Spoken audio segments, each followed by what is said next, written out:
বিডিভিস ইনফোটেনমেন্টে স্বাগত জানাচ্ছি আমি সুস্মিতা দাস। ভারতের আমন্ত্রণে নৌ মহড়ায় অংশ নিয়েছিল ইরানের একটি ফ্রিগেট। আন্তর্জাতিক জলসীমায় এই ফ্রিগেটটি ডুবিয়ে দেওয়া হয় মার্কিন সাবমেরিন থেকে ছোড়া টর্পেডো দিয়ে। এতে নিহত হয় ফ্রিগেটে থাকা ১৪০ জন নাবিক। আন্তর্জাতিক জলসীমায় কোনো নৌজাহাজ ডুবিয়ে দেওয়া সম্পূর্ণ বেআইনি। আশ্চর্যজনক ঘটনা হলো, এই ফ্রিগেটের তথ্য ইসরায়েলকে জানিয়েছিল ভারত। খোদ ভারতের সেনাপ্রধান এই তথ্য প্রকাশ করেছেন। এই ১৪০ জন নাবিক হত্যার দায় ভারতের ওপর বর্তায়। শুধু তাই নয়, ইরানে হামলার আগের দিন ভারতের প্রধানমন্ত্রী ইসরায়েল সফর করেন। তাকে সম্ভবত জানানো হয়েছিল এই যুদ্ধের কথা। ফলে ইরানের ওপর হামলায় ভারতের প্রত্যক্ষ অংশগ্রহণ নিয়ে নানা প্রশ্ন উঠেছে। এ নিয়ে বিস্তারিত থাকছে নাজমুল হাসানের প্রতিবেদনে।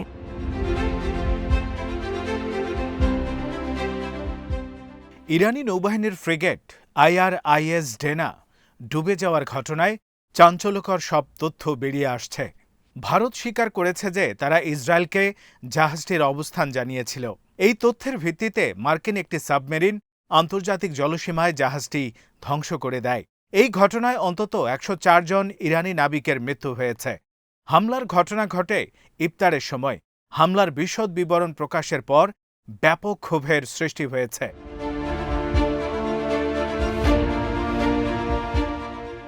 ভারত তাদের মর্যাদাপূর্ণ মিলান 2026 নৌমহড়ায় ইরানকে আনুষ্ঠানিকভাবে অতিথি হিসেবে আমন্ত্রণ জানিয়েছিল। এই আমন্ত্রণে সাড়া দিয়ে ইরান তাদের সবচেয়ে দক্ষ ক্রুসহ IRIS ডেনাকে পাঠিয়েছিল মহড়ায় অংশ নিতে। যখন ইরানের বিরুদ্ধে মার্কিন ও ইসরায়েলি বিমান অভিযান শুরু হয়, তখন ফ্রিগেটটি নিজ দেশের জলসীমা থেকে হাজার হাজার কিলোমিটার দূরে অরক্ষিত অবস্থায় ছিল। জাহাজটি যখন ইরানে ফিরে আসছিল, তখন ভারতের কর্তৃপক্ষ ওয়াশিংটনের সাথে সম্পর্ক জোরদার করতে মার্কিন নৌবাহিনীর কাছে জাহাজের অবস্থানসহ রুটের তথ্য জানিয়েছিল।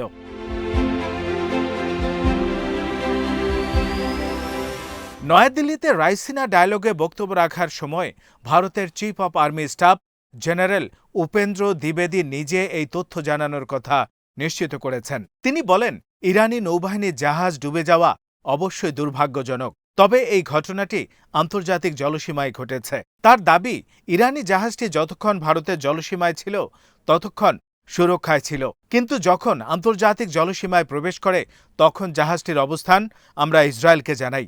ইসরায়েলের কৌশলগত মিত্র হিসেবে আমাদের মধ্যে নতুন কৌশলগত চুক্তি হয়েছে। চুক্তির অধীনে জাহাজটির সঠিক অবস্থান ইসরায়েলকে জানানো আমাদের কর্তব্য ছিল। এ থেকে স্পষ্ট, ভারত জাহাজটির অবস্থান জানানোর পর এই হামলার ঘটনা ঘটে।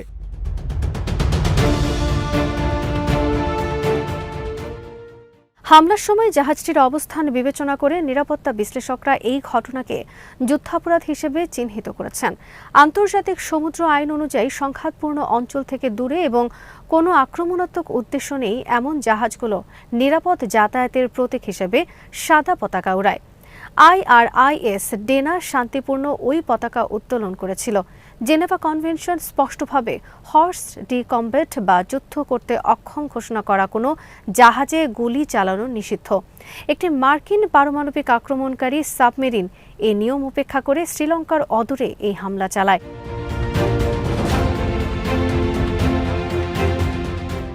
মার্কিন সাবমেরিনের হামলার সময়টি ছিল আরও করুণ। রোজা পালনরত ক্রুরা যখন রোজা ভাঙার জন্য ইফতারের সময় জাহাজের হলে জড়ো হয়েছিলেন, ঠিক তখনই এই হামলা চালানো হয়। এই সময় জাহাজের প্রতিরক্ষা প্রস্তুতি ছিল না। জাহাজে অবস্থানরত জনবল ছিল অরক্ষিত অবস্থায়। এই সময় আমেরিকান সাবমেরিন থেকে ছোড়া ভারী টর্পেডো জাহাজে আঘাত হানে। সব হিসেবে ১০৪ জনের লাশ উদ্ধার করা হয়েছে। স্রোতে নিখোঁজদের ফিরে যাওয়ার আশা ক্ষীণ। ইবাদতের সময় সাদা পতাকা চিহ্নিত জাহাজে হামলা সমগ্র মুসলিম বিশ্বে ব্যাপক ক্ষোভের জন্ম দিয়েছে।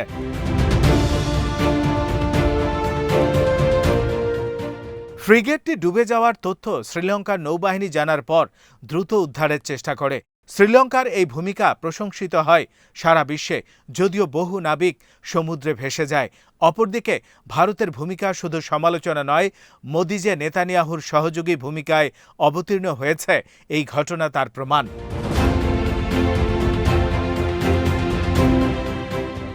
ডুবে যাওয়া ফ্রিগেট ডেনার বেঁচে যাওয়া ৩২ জন সদস্যের মধ্যে প্রায় ২০ জনকে শ্রীলঙ্কার একটি হাসপাতাল থেকে ছাড়পত্র দেওয়ার পর প্রায় ১৫ কিলোমিটার দূরে কোকগালায় বিমানবাহিনী ক্যাম্পে সরিয়ে নেওয়া হয়েছে।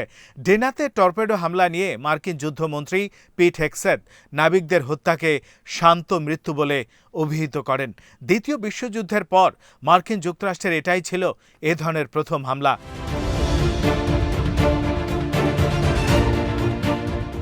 এই হামলার পর শ্রীলঙ্কা সরকার ইরানের আরেকটি জাহাজ বুশেহরের নাবিকদের নিরাপদে আশ্রয় প্রদান করে।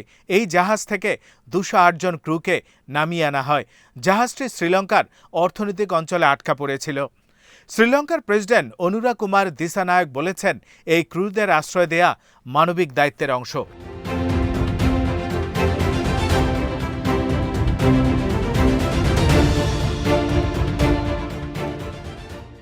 আন্তর্জাতিক জলসীমায় ফ্রিগেটটি ডুবিয়ে দেওয়ার মধ্যে যুক্তরাষ্ট্র থেমে থাকেনি।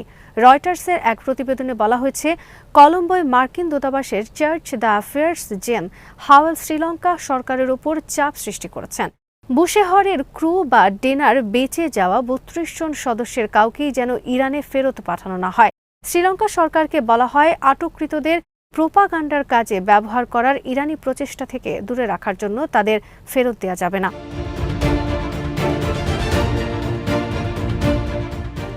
রয়টার্সের খবরে ইঙ্গিত দেওয়া হয়েছে, ইরানের নাবিকরা যাতে দেশে ফিরতে না পারে সেজন্য মার্কিন যুক্তরাষ্ট্র ছাড়াও ইসরায়েলের দূতাবাসও তৎপর রয়েছে। মার্কিন স্টেট ডিপার্টমেন্টের একজন মুখপাত্র রয়টার্সকে বলেছেন, আমরা শ্রীলঙ্কার সাথে এই বিষয়ে আলোচনা চালিয়ে যাচ্ছি। আমাদের প্রধান লক্ষ্য হল যুক্তরাষ্ট্র ও আমাদের অংশীদারদের প্রতি ইরানের হুমকি প্রশমিত করা।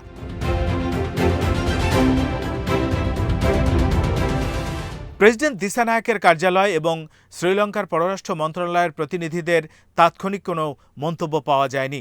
তবে শ্রীলঙ্কার স্বাস্থ্য ও গণমাধ্যম উপমন্ত্রী হংসকা উইজমুনি রয়টার্সকে বলেন, তেহরান ফ্রিগেট ডেনাতে নিহতদের লাশ ফেরত পাঠানোর জন্য কলম্বোর কাছে সাহায্য চেয়েছে, তবে তা করার জন্য কোনো সময়সীমা এখনও নির্ধারণ করা হয়নি।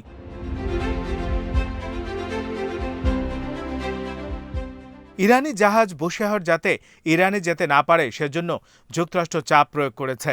স্টেট ডিপার্টমেন্টের এক গোপন তারবার্তায় বলা হয়েছে, দ্বিতীয় জাহাজ বুশেহর সংঘাত চলাকালীন শ্রীলঙ্কার হেফাজতেই থাকবে।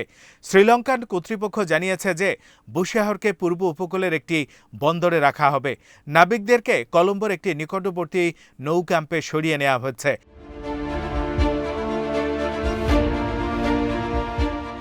ইরানের এই ফ্রিগেটটি ডুবিয়ে দেওয়ার ক্ষেত্রে মার্কিন যুক্তরাষ্ট্র, ভারত ও ইসরায়েল সমানভাবে দায়ী। আন্তর্জাতিক জলসীমায় নিরস্ত্র একটি জাহাজ ডুবিয়ে দেওয়া হলো। জাহাজটি যে দেশ আমন্ত্রণ জানিয়েছিল সেই ভারত নীরবতা পালন করছে। এই হামলার ঘটনার নিন্দা পর্যন্ত করা হয়নি।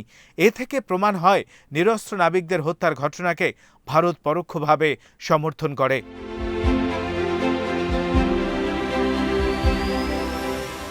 অনেক সামরিক বিশ্লেষক মনে করেন, ইরানের ওপর যুক্তরাষ্ট্রের ওপর হামলার বিষয়ে তৃতীয় যে দেশটি অবগত সেটি হলো ভারত। এই যুদ্ধে ভারত পরোক্ষভাবে ইসরায়েলের সাথে অংশ নিচ্ছে, গোয়েন্দা তথ্যসহ নানাভাবে সহায়তা দিচ্ছে। এমনকি ইসরায়েলের ড্রোন ও সমরাস্ত্র উৎপাদনের অন্যতম কেন্দ্র এখন ভারত।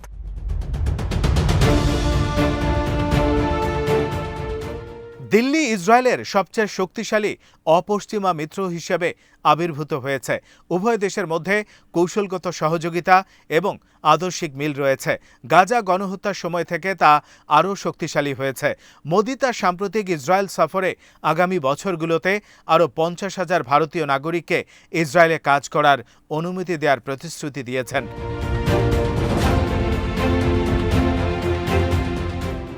ভারত আসলে ইসরায়েলের সাথে জোট গঠন করেছে। ভারত ইতিমধ্যে ইসরায়েলের সাথে যৌথভাবে অস্ত্র উৎপাদন করছে, যার অর্থ হল ভারতকে ইসরায়েলের অস্ত্র উৎপাদনের কারখানায় পরিণত করার জন্য প্রস্তুত করা হচ্ছে। এর ফলে ভারত ইসরায়েলের ঘাটতি পূরণ করবে এবং ফিলিস্তিনিদের শ্রমের বিকল্প হয়ে উঠবে।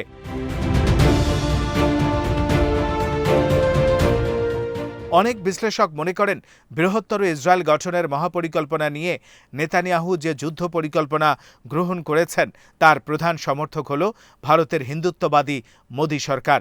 মুসলমানদের ঘৃণা ও নির্মূল করা উগ্রপন্থী ইহুদি মানসিকতা দুই নেতার মধ্যে রয়েছে। ইরানি ফ্রিগেট ডুবিয়ে দিয়ে নাবিকদের হত্যা এই মানসিকতার বহিঃপ্রকাশ মাত্র।